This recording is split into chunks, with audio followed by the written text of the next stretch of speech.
This episode is sponsored by the WIBW channels and The Break Room, downtown's best spot for a hot lunch every business day.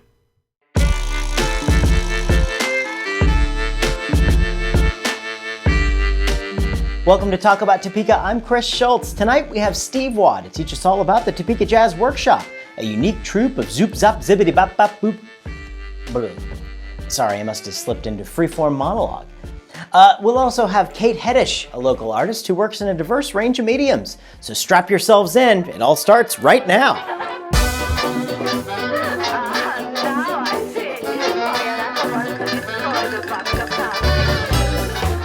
So how's about a little jazz? I'm here with my friend Steve Waugh talking about the Topeka Jazz Workshop. How you doing, Steve? Hi, Chris. Hey, Good. thanks for Good joining to us. Really glad you can come by today. I wanted to talk about the Topeka Jazz Workshop because I knew it existed, but and I thought that was great. I've seen you advertising things. I've been to a couple of concerts before, but I had no idea that you had such a rich history in this community. And I kind of wanted our viewers to be able to get a piece of how the Topeka Jazz Workshop started and find out that we've had some really spectacular acts over the years, and we continue to bring those acts to Topeka because of that. So, Right. So how'd this all begin? As I've learned about the history, because I wasn't around when all the history began, but being the youngster that I am. But it actually started back in the early 1950s with a fellow named Mel Kime, who was here in Topeka, a business person here in Topeka, and a musician. He put together a band, and they rehearsed and played in his basement, as I understand it. And the idea was to bring young people in, and as well as people who knew the music, and get a portfolio of charts built up and play the great music of the day. Mostly big band music is what they were after. As that continued to mature, they were able then to decide, let's do some concerts. And there was actually a place that I'd never been to called the Roof Garden on the Jayhawk Theater. Must have been up near the roof. I don't know. Yeah, I know. There's some offices up there. I've actually been up there and seen some offices up in that area. But apparently it was also big enough for some concerts, some big band concerts. And they would have concerts up there, both local as well as regional players.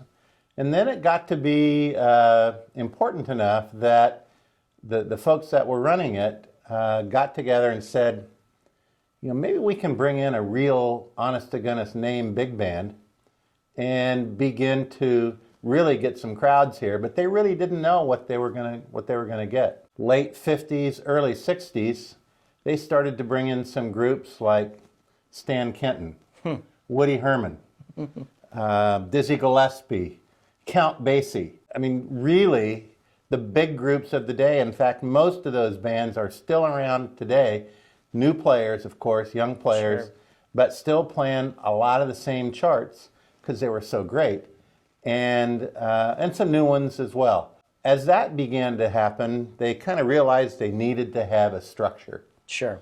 So one of our current members, in fact, the president of our board, Jerry Goodell, he actually set up the first charter, and it became a 501c3 corporation and began with really a twofold purpose. One is to present great jazz and concerts. The second was what I call to keep the jazz pipeline full. Mm-hmm. And that's by supporting education and scholarships for young players to either go to jazz camps or to college and help them with their college expenses. And we still do that today, and it's a really important part of what we do. Absolutely. So it's not just about the entertainment, it's about making sure that there's entertainment for tomorrow. It really is. We can proudly say that some of the people that we have helped to underwrite and get their interest up and get them going in school are really some of the top players in jazz today. A lot of them starting out right here too, right? There's a tremendous number of jazz artists who started in Topeka or nearby Topeka. Actually, 3 that we've got on our program for this season that we're running now. Jimmy Seeley is a trumpet player from up in Holton. He was one of our jazz scholarship winners. He resides in New York now, and he's just known worldwide. Bob Bowman, a great bass player who went to school out at Washburn Rural, lives in Kansas City now, but has toured the world with his buddy Todd Strait, who grew up in the Seaman district and went to school in Seaman. They've toured with any number of bands, and most prominently probably with Grammy winner Karen Allison. Huh. She's won 4 Grammys. She was our opener kind of headline concert this year, and she's just a delightful and spectacular jazz vocalist that we love to have back on our program. And she loves us, and we love her. Yeah, it's very cool. And she was actually born out in Great Bend. No kidding. Yep. No kidding. It's amazing to me how much talent can start right here and then go out and become famous. We've actually had quite a few good examples of that around Topeka. Yeah, in a lot of different fields. Yeah, a lot of different fields. But this one's kind of special. Yeah. To me, anyway. There's a lot of jewels in the Topeka arts crown. This jewel, called the Topeka Jazz Workshop, is one that not enough people know about, and maybe not enough have tasted and really gotten the passion to come and enjoy. Mm-hmm. That's very true. And how can folks get out? Now, you don't sell individual tickets, you sell memberships. How does that work? Right. Well, we found over the years that as we've watched other jazz series come and go, we believe all the research that we've done, ours is the longest continuous running subscription jazz series in the nation. We're into our 45th year this year in running this series. 45 years, that's something to celebrate. It's substantial when you think about the number of artists that we bring in. And we'll do about 9 concerts a year. Some years it's 8, some years it's 10. It kind of depends on how our finances shake out and what the year's like and the calendar and so forth, and artist availability as well. Yeah. But that's a lot of concerts. I think somebody calculated up, we've done about 340 concerts now Wow. in our series. Wow. And it's quite a deal. Yeah, So it is. we're interested in keeping that going, but the way that we've found that it has to be done is to sell the series as a membership. Otherwise, people will, by their nature, kind of cherry pick the concerts that they might want to come to, and that doesn't give us, we kind of run this deal on a shoestring. Yeah. Like a lot of arts organizations and artists do, we run it pretty lean. Yeah. So we've got to have a continuous, adequate cash flow to make certain that we can get the finest artists and get them here, the transportation and so forth, because a lot of them come out of New York and Los Angeles. Yeah, and you guys keep the prices very affordable, I think, as well, for folks to be accessible to the masses. Right. This year, our membership cost for all the concerts, 9 concerts, is $145 for a basic adult membership, and that is for all 9 concerts. That's like one ticket to Lady Gaga, right? Who's that? I don't know. And you get 9. She's the one that wore a meat dress, right? I think so. You don't have any meat dresses No, there. All right, no, good, we don't do good. Keep the flies away, right? No, that's very good, and it's very affordable, especially when you're thinking about it in 9 series. You guys have a great series this year. As I'm looking at your brochure here, and we'll put some of these things up on the screen for our folks to see. Tell us about some of the things that you're really excited about this year. Well, this year is not unlike other years. We really try to open up strong with a great headliner, and this year for us was Karen Allison. And we not only booked her favorite players to play with her out of Kansas City, she called us and asked could she bring along a few others that she would pay because they're such good friends and such good players, and they're all of our friends. Yeah. And so we had more musicians there than we had anticipated. I mean, we ended up with a finale that was unbelievable on stage with 2 bass players, and just kind of blew the roof off the Ramada Ballroom.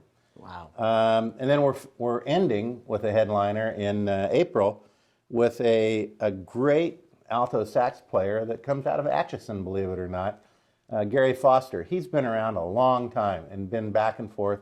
He currently resides in Los Angeles, and he's a first call alto saxophonist. In fact, he plays for so many TV networks and movie scores and so forth.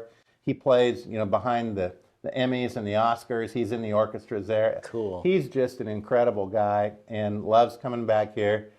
I suppose it's a free plane ticket for him to visit family too. Sure. But a couple of really great guys. And in between, our last concert, we had a fellow that we had not had before. Shame on us. He's 79 years young, named Houston Person, a legendary tenor sax player. And again, just blew the roof off. We end up, for any given concert, on all of our concerts are at the Ramada Inn, the downtown Ramada Inn in the big ballroom. Okay. We set it up in rounds of 8 or 10. It's on a Sunday afternoon. They're all on Sunday afternoons, 3 to 5. Excellent. Don't worry, the Chiefs game will continue.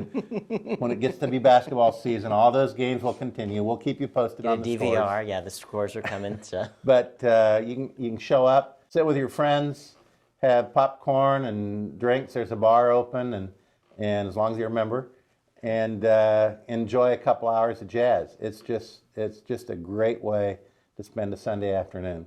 Excellent. And how do folks, is the best way for them to get information? You have a website here? We've got a website, www.topekajazz.com. Put that right on the screen right up here above our heads. screen, See, okay. yeah, it's up here. It's up Can't in you the see cloud that right there? someplace. Yeah. And that website's got all the membership information on it. You can download, print off a membership app. We don't do memberships online yet. Okay. But send it in to P.O. Box 452, Topeka 66601, and the Topeka Jazz Workshop, and we'll pick it up out of the mailbox and we'll process it and get you your tickets. Excellent. And it's really is one of those gifts that keep on giving right there, because you're getting a whole year of entertainment right there. Absolutely. Not only will you get your season ticket for $145, you'll get a couple of guest coupons too, to throw your line out, hook somebody who hasn't been there before, bring them along, get them interested, because we will end up this year, probably this season, with 320, 330, 340 members, something like that. They keep joining throughout the year. Sure. For each concert, we probably have, between 220 and 280, maybe 300 people there. Excellent. It's a great environment, and you're up close and personal with the artists. In fact, at intermission, before and after, you can interact with the artist. It's just a lot of fun, and they all bring CDs. They're trying to make a buck, make a living. Of course. So they're yeah. selling CDs and really trying to create a relationship with the crowd here in Topeka. Very good. Well, Steve, everybody get online, find out some information about Topeka Jazz Workshop. I can't let you go until we do the notorious lightning round. I'm here. All right. You've been looking forward to this one. Oh yeah, it's something that I've been thinking about for days now. All right. We're going to put 60 seconds on the clock and see where we end up. Ready? And go. Do you prefer cats or dogs? Dogs. All right. Where'd you attend high school? Earlham High School in Earlham, Iowa, a little town about 25 miles west of Des Moines, and that's where I learned to play jazz. All right. Very good. Very good. If you took a weekend staycation in Topeka, what would you do? A weekend staycation in Topeka. I'd book a meal at the Row House, and I'd also book a meal at Chez Yazoo. I'm counting a weekend as 2 nights. That's here. good. That's good. That works. And let's see, a staycation. I don't know. Since I've got a dog that I've got to take care of, I'd probably stay at home and have someone come in and clean house. Hey, that's a good. Just because, why should we have to do it all the time? I agree. Let's see. Do you prefer Facebook or Twitter? I am not either. Your life would probably be easier if I wasn't. I'm kind of a Luddite when it comes to that. In your opinion, what was the greatest movie ever made? Blues Brothers. All right. And our time has just ran up. One more question here. If you were a car, what kind of car would you be? I think a 1951 Ford. That was my first car. All right. And what's your favorite television show to watch Tuesday nights at 9:30 on MyTV? Yeah, talk about Topeka. This one. Hey, all right. Chris. Thank you, Steve. It's always you. good catching up with you. Thanks for dropping by You bet. today.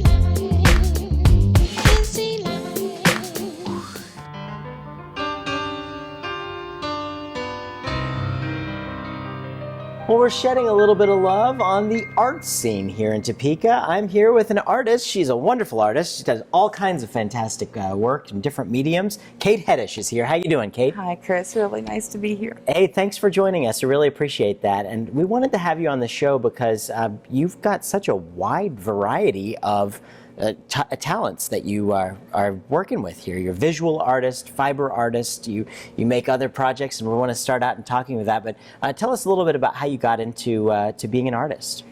Well, the truth of the matter is that I've always wanted to be creative ever since I was a child.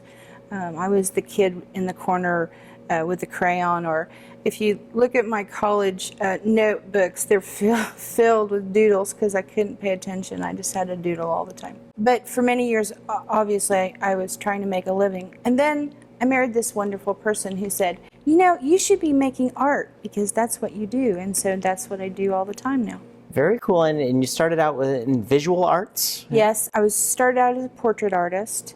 And then I got introduced to the digital like Photoshop, and I started doing digital paintings on Photoshop, like pinup art and portraits, and then I got interested in doing something more abstract and more visceral. So I started working with pen and ink, and I created my line of space elimination art called the Inklings. Huh. And then I did a series of mandalas. Do you know what that is? I don't. In the Hindu religion, it's a focal point. It's like a meditation tool. Instead of a mantra, you use this visual, and they're circular, and they're divided into hundreds of points, and very exacting. And I do those in ink and colored pencil and paint. And then last year, my best friend Dee Butterfield was doing a show here at the break room,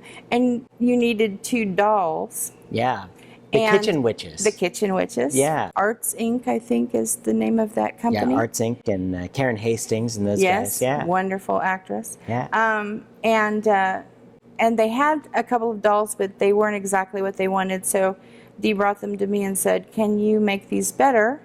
And so I put my skewed view of the world on them and brought them back, and everybody just loved them. And Karen, in fact, commissioned me to make 3 more for her and her friends. Mm-hmm. And then I had a second commission to make a whole bunch of little Indian dolls when they were doing, and then there were none at Topeka Civic Theater. Mm-hmm. And then Shannon Riley commissioned dolls for his children for Christmas, and so it just kind of tumbled on from there. And now I'm just making kind of what I want to make rather than commissioned work. Right. I don't work very fast is my problem. You know, I don't think artists should work very fast. They need to work more effective than... Yeah. Well, part of it, too, is I'm making it all up as I go along, so I don't have a pattern to work from. And this is one of your pieces right here. Actually, this is a part of a piece. He's the magician's assistant. There's a magician that goes with him. This is Elwood, named for the Jimmy Stewart character from Harvey. Oh, yeah, Since he's not a 6-foot rabbit, we gave him Jimmy Stewart's name, so he's Elwood. Very cool, very cool. And you have a whole line of them. We're going to show some of those on the screen as we talk about them here. But how did you get the inspiration, besides just doing them for the show, but for these specific characters that you've got here? Well, it's really interesting to me because sometimes I'll find a fabric, and that will put the idea for the doll in my head. And then sometimes I have an idea for a doll, and I'll go out and find the fabric to fit it. So it's like a symbiote. Me and the fabric store have to have a symbiotic relationship. I try to do things that, I don't want to call them caricatures, but, you know, paying homage. So I have a Southern Belle, and I have a biker dude, and I have a magician. which actually you made me think of doing The Magician because I got to see your wonderful show. Oh, I'm honored. And I sort of connect the dolls somehow to this place and you and that production, and because it's sort of how I got it all started. Thank you, thank you. I'm glad you're doing this because you do some really great work, and even on top of the dolls, you've got some other fiber projects that you put together. Tell us about those, and again, we'll show them on the screen as you're talking about them here. Well, several years ago, I found this book called I Taught Myself How to Crochet, and I taught myself how to crochet. So I started out making scarves, and we went to a big family reunion, and I made a scarf for everybody, and they just loved them. And I've made blankets and baby blankets when people are having like their first child, or actually I give them as grandma gifts for like my friends are now becoming grandmas for the first time, so I'll make a blanket or Afghans. But last year, I just got it into my head that it would be fun to make a beret. And so I didn't have a pattern or anything. Actually, I can't really read crochet patterns. I don't know if you've ever seen one, but it's like, I haven't. It's like two letter abbreviations in a list this long.